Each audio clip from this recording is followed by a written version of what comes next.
বিদ্যুতের চাকরি মানসি করে, একে তা দিতে পারছে না বিদ্যুৎ, তারপরে এই লোকের বাড়ি বিল্ডিং গুলি মায়ের খিতাই কিনা আল্লাহ ভালো জানে। দেখি দেখ এই বাড়ি আসছে না, কাছে মাল মনি, এটা কি কাশেমালিদের বাড়ি? জি। তোমার আব্বা কানে মনি? ও আব্বা ভিতর। আচ্ছা ঠিক আছে, তাহলে তোমার আব্বার ডাকি দাও। আচ্ছা দাঁড়ান, আব্বা ডাকি দিচ্ছি।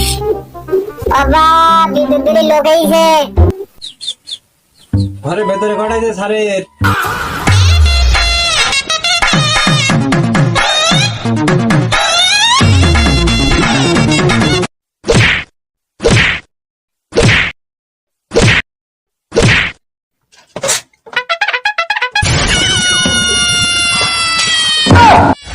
কি